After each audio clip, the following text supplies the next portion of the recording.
Hello दोस्तों, आइए बात करते हैं हमारे much awaited union budget of India 2021 के बारे में। जैसा कि हम सबको पता है कि इस बजट के लिए हम सभी इतना तो उत्साहित इसलिए थे क्योंकि अपने में कोविड-19 के बाद ये बजट आ रहा था। दूसरी चीज़, गवर्नमेंट के पास चैलेंजेस बहुत सारे थे, उसके बारे में बताऊंगा। उससे पहले ये बताना चाहूँगा ये बजट अपने आप में क्यों इतना इम्पोर्टेंट है। पहली बात इम्पोर्टेंट इसलिए कि कोविड की वजह से इकोनॉमी की हालत बहुत बुरी हो चुकी है। 2 बार हमारी जीडीपी माइनस में जा चुकी है 1 साल के अंदर। दूसरा, फार्मर प्रोटेस्ट जो चल रहा है वो अपने में बहुत बड़ा चैलेंज है गवर्नमेंट के लिए। सबसे बड़ी बात, फार्मर प्रोटेस्ट के साथ साथ एक चीज़ बताना चाहूँगा। फार्मर प्रोटेस्ट जो चल रहा है उसमें फार्मिंग हमारा 3rd नंबर पे आता है सेक्टर वाइज देखा जाए। सर्विस सेक्टर 55% है, उसके बाद इंडस्ट्री सेक्टर आता है, उसके बाद एग्रीकल्चर आता है।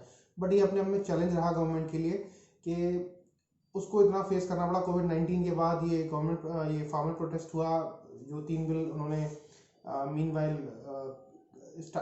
लॉन्च कर दिए, जो कि अपने आप में क्वेश्चनेबल है ही और जिस पे बहस बहुत चल रही है देखा जाए तो। अब मैं बताता हूँ इस बजट में क्या क्या नया हुआ। पहला budget, first ever digital budget पेश किया गया हमारी फाइनेंस मिनिस्टर की तरफ से। पेपरलेस बजट की बात कर रहा हूँ। इसमें कोई भी ब्रीफ केस या अभी तक जो पहले ब्रीफ केस, उसके बाद फिर बही खाता ही सीतारमण जी ने लास्ट टाइम यूज़ किया था, बोल के बही खाता रेड कलर की पूरी बुकलेट थी उनके पास। उससे पहले अरुण जेटली जी ने पेश किया था तो ब्रीफ केस, और उससे पहले ट्रेडिशनली ब्रीफ केस ही लेके जाया जाता था। बट इस बार ऐसा कुछ नहीं देखने को मिला। इस बार हमें देखने को मिला टैबलेट बजट बेसिकली कहूँ तो, इसलिए डिजिटल बजट मैंने बोला आप लोगों से। दूसरी बात, सबसे अच्छी एक चीज़ देखने को मिली इसमें कि जो जो जो एक ट्रेडिशनल स्टार्ट किया गया गवर्नमेंट की तरफ से। जो ट्रेडिशनल था वो ये था, सीतारमण सबसे पहले प्रेसिडेंट के से बजट के बारे में मिलने गई, उसके बाद उन्होंने बजट पेश किया। तो ये एक अपने आप में नया ट्रेडिशनल स्टार्ट किया गवर्नमेंट ने, वो अच्छा है। देखने होगा कि नेक्स्ट ईयर क्या होता है, और नेक्स्ट ईयर शायद मुझे लगता है गवर्नमेंट इसको अनाउंस भी कर देगी। इससे पहले मैं बात करता हूँ फिजिकल डेफिसिट की। ये जो आपको चार्ट दिख रहा है, इसमें आपने देख लिया होगा कि गवर्नमेंट का बजट एस्टिमेशन क्या था और रिवाइज एस्टिमेशन क्या था। सबसे बड़ा चैलेंज रहा गवर्नमेंट के लिए as a GDP percentage, as a GDP actually कहा जाए तो। फिजिकल डेफिसिट जो उनका, फिजिकल डेफिसिट क्या होता है मैं आपको थोड़ा सा एक लेमैन लैंग्वेज में समझा दूं।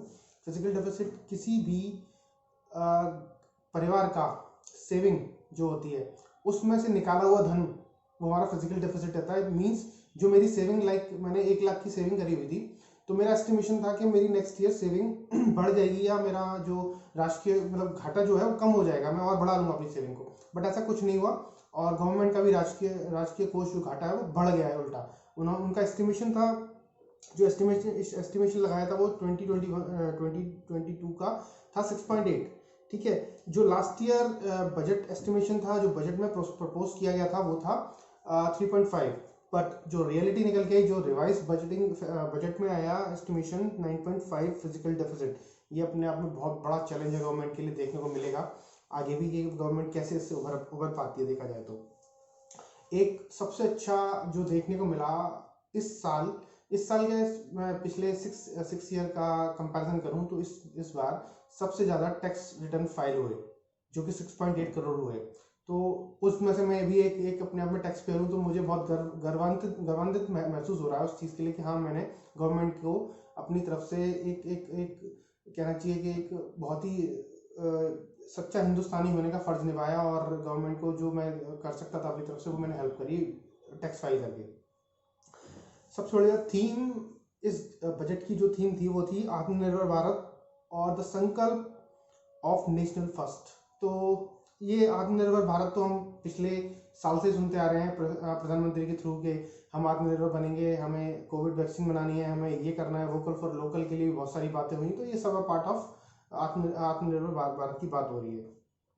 अब बजट के जो 6 पिलर थे उनके बारे में मैं बताना चाहूँगा आप लोगों को। Health and wellbeing, physical and finance capital and infrastructure, inclusive development of inspirational India, human capital, innovation and R&D, and minimum government and maximum governance. तो ये 6 पिलर पे हमारा जो इस बार का बजट रखा गया है वो इन 6 पिलरों पे आधारित है।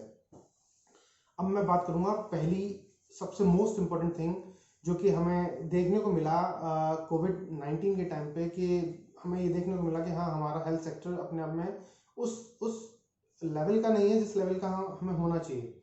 तो इसलिए गवर्नमेंट ने थोड़ा सा ध्यान दिया है इस बार, उसके लिए मैं अप्रिशिएट करूंगा गवर्नमेंट के इस कदम को। बेसिकली उसमें क्या करा गया है, गवर्नमेंट ने, जो गवर्नमेंट क्लेम कर रही है या जो गवर्नमेंट के जितने भी कहना चाहिए जितने भी प्रवक्ता हैं या उनके साथी हैं, वो बोलते हैं 137% हाइक दी गई है, जो कि गलत है। एक्चुअली ये जो रियलिस्टिक व्यू है वो 31% है। बताता हूँ कैसे। जो इसकी हेल्थ सेक्टर की जो कॉस्टिंग जो इन्होंने बजटिंग रखी है वो रखी है 22,38,046 करोड़ रुपए, ठीक है, जो कि अगेंस्ट है जो उन्होंने लगाया था बीई का 94,452 करोड़, जो कि 2020 की 1.8% जीडीपी का बोलते हैं वो लोग, ठीक है। अब ये जो इंक्रीमेंट जो डेविएशन दिखाया है गवर्नमेंट ने कि 137% है, वो नहीं है। क्यों? इसमें कि 35,000 करोड़ रुपीज आपने कोविड वैक्सीन के रखे हैं, ठीक है। उसके साथ साथ आपने 3 मेजर एरिया पे फोकस किया है, प्रिवेंटिव, क्यूरेटिव एंड वेलबींग। बहुत अच्छी बात है, ऑब्वियसली प्रिवेंट करेंगे, क्योर करेंगे और उसको वेलबींग रखेंगे। मतलब जो हमने कहा कि भाई स्वच्छ भारत और स्वस्थ भारत की बात जैसे हम करते हैं, जैसा कि मैं बता रहा था कि 30% हाइक ही दिया है इस बजट में प्रीवियस बजट से। वो क्यों कह रहा था, उसके लिए मैं आपको फैक्ट एंड फिगर्स बताता हूँ, तब आप लोग ज़्यादा अच्छी तरह समझ पाएंगे। देखिए 65,000 करोड़ अप्रॉक्स जो एस्टिमेटेड फिगर दी गई है, जो अलॉट किया गया है, वो करा गया आत्मनिर्भर भारत स्वस्थ भारत योजना को, जो कि अगले 6 साल तक जाएगी, ठीक है। और अब मैं बात करता हूँ वैक्सीन, 35,000 करोड़ की वैक्सीन के लिए। तो 35,000 करोड़ की वैक्सीन देखेंगे और इसको हटाएंगे, ये 6 साल के लिए बता रहा हूँ मैं, जो 65 करोड़ जो इन्वेस्ट कर रहे हैं ये लोग, तो इनको सबको मिलाया और प्रायर का 95,000 करोड़ का जो प्रायर 2020 का जो बजट था हेल्थ का, उन दोनों का डिफरेंशिएट करूंगा तो 31% बैठता है। अब 31% कैसे बैठेगा? क्योंकि हेल्थ को जो एलोकेट किया गया है वो 1.24 लाख करोड़ रुपीस एलोकेट किया गया है।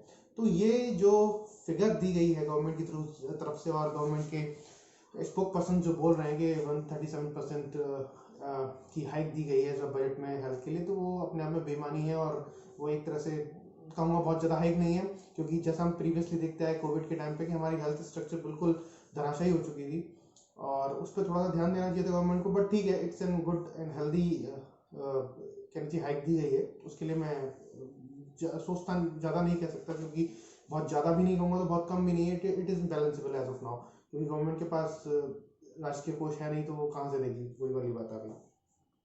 अब बात करते हैं हमारा दूसरा सबसे बड़ा जो पिलर था, वो था physical and finance capital structuring के लिए बोलता हूँ। तो इसमें सबसे बड़ा जो एक बहुत अच्छा जो इनिशिएट लिया गया गवर्नमेंट की तरफ से, मेगा इन्वेस्टमेंट जो किया गया टेक्सटाइल पैकेज के लिए मित्रा के नाम से। दूसरा आत्मनिर्भर भारत हुआ। तीसरा जो ड्यूटीज कम करी गई हैं, कॉटन से हुई कस्टम ड्यूटीज हटाई है, रॉ सिल्क हटाई है, सिल्क से हटाई है, और जो कृषि में बढ़ाई गई है 10 to 15% कर दिया गया है, जो कि बेनिफिट दिया गया फार्मर्स को। ये बहुत अच्छा कदम उठाया गवर्नमेंट ने, उसके लिए मैं अप्रिशिएट करता हूँ। एक डेवलपमेंट फाइनेंशियल इंस्टीट्यूट के लिए भी बोला गया। अब देखिए घोषणाएं बहुत सारी होती हैं, पहले भी बहुत सारी घोषणा हुई एजुकेशन में, जैसे एनईपी के लिए हुआ गया। एजुकेशन में अभी तक कुछ भी मुझे नहीं देखने को मिला बजट के अंदर, बट ठीक है। तो ये सब जो सेक्टर्स में जो काम कर रही है गवर्नमेंट, वो एक अपने आप में काबिल तारीफ है। उन्होंने सोचा उस चीज़ के लिए, वो बहुत अच्छे कदम उठाया गवर्नमेंट ने, उसके लिए मैं अप्रिशिएट करूंगा। अब मैं बात करता हूँ तीसरा जो बहुत ही मेन एंड इम्पॉर्टेंट हमारा पिलर है, वो है inclusive development and inspirational India. तो उसमें देखिए जो काम किया गया वो बेसिकली ऑपरेशन ग्रीन के नाम से एक इन्होंने बनाया है, ऑपरेशन ग्रीन ने, जिसमें हमारी सिर्फ 3 ही टॉप 3 क्रॉप्स आया करती थी, जिसमें से टमाटो, अनियन और पोटैटो, ठीक है। तो बट इन्होंने एक्सटेंड कर दिया ना 22 परचेजेबल प्रोडक्ट के लिए, ठीक है। तो ये हुआ एक अपने आप में ये वाला काम। तो यही सब अभी तक मिला जुला समझ में आया मुझे, जो ये 3 पिलर्स पे जो काम हुआ। अब मैं बात करूंगा, अब मैं कुछ एक जो इस बजट की जो मुख्य बातें रही, जो बेसिकली हाइलाइट्स कहूँगा, और मुझे जो बहुत कैची रही और बहुत अच्छी लगी, जो कि गवर्नमेंट ने इन चीज़ों को सोचा। पहला था एयर पॉल्यूशन। एयर पॉल्यूशन के लिए उन्होंने 22 लाख अप्रॉक्स करोड़ रुपीस उन्होंने एलोकेट करे हैं, जो कि बहुत अच्छी सोच है कि हमें एयर पॉल्यूशन को कम करने के लिए कदम उठाने चाहिए, जो कि हमेशा कहते आए हैं। और ये एयर पॉल्यूशन कम से कम हो उतना ही अच्छा है हमारे स्वास्थ्य के लिए भी और हमारे आने वाली पीढ़ी के लिए भी। दूसरा है व्हीकल फिटनेस टेस्ट, जो कि बहुत ही अच्छा कदम है गवर्नमेंट की तरफ से देखा जाए तो। इसमें गवर्नमेंट ने क्या करा है इस स्कीम में कि गवर्नमेंट क्या मतलब आप लोग हम ही लोगों को सभी लोगों को 20 साल आफ्टर 20 ईयर्स के बाद फिटनेस टेस्ट कराना होगा अपने पर्सनल व्हीकल का, और 15 साल के बाद कराना होगा कमर्शियल व्हीकल का, जिसमें हम वॉलंटरीली भी स्क्रैप करा सकते हैं अपने व्हीकल्स को, और जिसमें कि कुछ पैसा हमें गवर्नमेंट भी देगी उसके लिए, अगर हम अपनी तरफ से उसको वॉलंटरी स्क्रैप कराते हैं अपने व्हीकल को। ये बहुत अच्छा एक देखने वाली स्कीम है जो गवर्नमेंट ने लॉन्च करी है। एक सीवीड फार्मिंग के लिए करा है। सीवीड फार्मिंग अपने में बहुत बड़ा बूमिंग फैक्टर है, और मैं मानता हूँ कि इससे बहुत कुछ चेंजेस आएंगे हमारे एनवायरनमेंट में, हमारे एटमॉस्फेयर में और हमारी लाइफस्टाइल में। कैसे आएंगे? मल्टीपर्पज सीवीड फार्मिंग के लिए एस्टेब्लिश करने वाली है पार्क तमिलनाडु में गवर्नमेंट।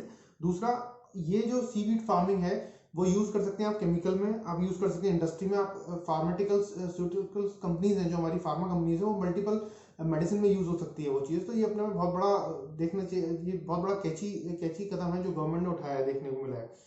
अब सबसे जरूरी जो बात जो कोविड के टाइम में देखने को मिली हमें, उस पर बहुत अच्छा ध्यान दिया है इस गवर्नमेंट ने, मुझे इसके लिए अप्रिशिएट करूंगा इस गवर्नमेंट को। माइग्रेंट वर्कर्स के लिए वन नेशन वन राशन, इसमें क्या है, गवर्नमेंट ने ये one nation one ration launch करके एक बहुत ही अच्छा कदम उठाया है कि मान लीजिए कि मेरी फैमिली कहीं और है, मैं यहाँ हूँ, तो मेरी फैमिली को भी राशन मिलेगा और मुझे भी राशन मिलेगा, तो ये एक बहुत अच्छा कदम है।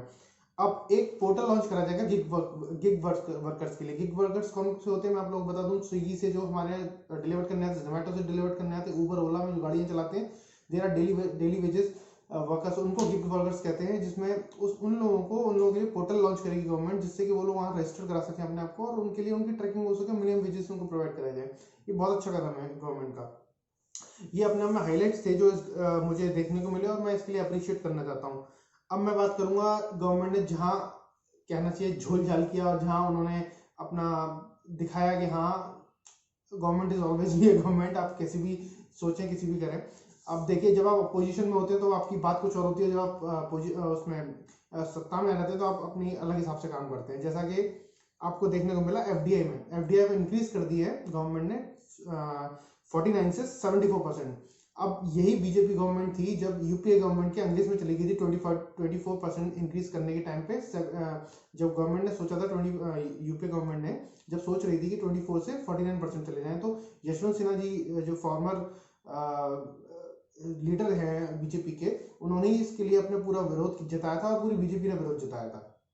ये एक सबसे बड़ा कहना चाहिए कि एक अपने में डिप्लोमेटिक कदम उठाया गवर्नमेंट ने, और क्वेश्चनएबल है ऑब्वियसली। जब गवर्नमेंट कहती है कि 49 से 74% हमें नहीं जाना था, तो अब क्यों गई हो, ये भी एक क्वेश्चनेबल है अपने आप में मेरे हिसाब से।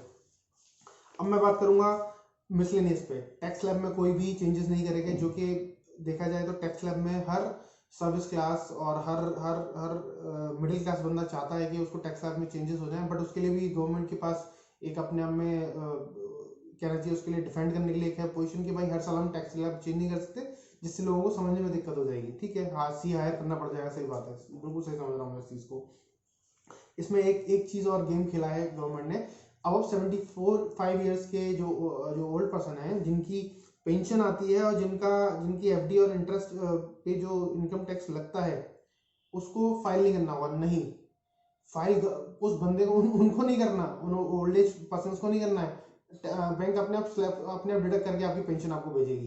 तो यहाँ कोई भी रिबेट नहीं देगी किसी भी टाइप की गवर्नमेंट के थ्रू। ये सोच लें, समझ लें और जान लें इस चीज को। ये गवर्नमेंट ने एक गेम खेला है आप लोगों की तरफ से, कान इधर से ना पकड़ के उधर से पकड़ लिया, बस और कुछ नहीं करा है इसके लिए।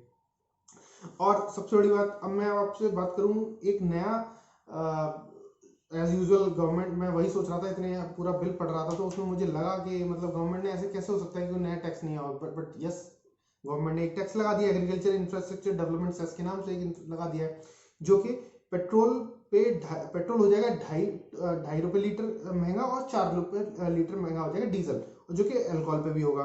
बट अब इसमें क्या गेम खेला है आपकी सेंट्रल गवर्नमेंट ने, वो ये है कि एक्साइज ड्यूटी हटाने का जो एक्साइज ड्यूटी कम कर दी है, तो इसलिए हमारा पेट्रोल और डीजल कम महंगा नहीं होगा। ठीक है, समझ में आती है। बट एक्साइज ड्यूटी कम क्यों करेगी? एक्साइज ड्यूटी शेयर जो जाता है वो जाता है स्टेट गवर्नमेंट को, सेंट्रल गवर्नमेंट को नहीं जाता है। तो इसका जो सेस लगाने का मतलब था, सेस का जितना भी जो पैसा आएगा वो सीधा सेंट्रल गवर्नमेंट को जाएगा। तो ये अपना फिजिकल डेफिसिट कम करने का एक तरीका है। देखिए, जो सबसे ज़्यादा जो बात करने वाली चर्चा है वो डिसइन्वेस्टमेंट की बात कर रहा हूँ मैं। डिसइन्वेस्टमेंट में मैं एक अपने में पूरी वीडियो बन जाएगी। ये अपने आप में देखा जाए तो कि जब हम गवर्नमेंट अपने स्टेक्स बेच देता है प्राइवेट कंपनीज को, तो ये उसको डिसइन्वेस्टमेंट कहते हैं। तो ठीक है, इसमें एक अपने आप में पूरा डिबेट वाला वो है चर्चा, तो मैं उस पर नहीं जाऊँगा। बट हाँ, LIC के IPO लॉन्च कर रही है, जिससे गवर्नमेंट को 1 लाख करोड़ रुपए का फायदा होगा। ठीक है, उसके साथ साथ इन्होंने क्या करा है कि कुछ 4 या 5 वो हैं सेक्टर्स हैं, उनको स्ट्रेटेजिकल सेक्टर्स हैं, उन्हीं पे उनको छोड़ के सभी सेक्टर्स पे अपना शेयर्स बेचेगी गवर्नमेंट। जैसा कि हमने देखा कि अभी बहुत सारे लाइक एयर इंडिया ही ले लीजिए। एयर इंडिया को भी सेल कर रही है, एयर इंडिया भी नहीं बिका है देखा जाए तो ये सब चीज़ें हैं, स्ट्रेटेजी बनाई है गवर्नमेंट ने, तो देखते हैं। बट डिसइन्वेस्टमेंट करना गवर्नमेंट को कितना फायदेमंद बनेगा, कितना फायदा होगा, ये अपने आप में एक देखने वाली बात रहेगी। और मेरा लास्ट में कंक्लूजन के लिए सिर्फ 2 लाइन है जो रविन्द्रनाथ टैगोर जी ने लिखी थी, तो उसको मैं दोहराना चाहूँगा। Faith is the bird that feels the light and science when the down is shell dark. Means जब हमने जिस गवर्नमेंट को चुन लिया है तो उसको तो झेलना ही पड़ेगा, लॉजिकली वही वाली बात आ गई। तो यही बात है, और अब आप लोगों को डिसाइड करना है कि कितना अच्छा रहा आपके लिए बजट और कितना बुरा। धन्यवाद।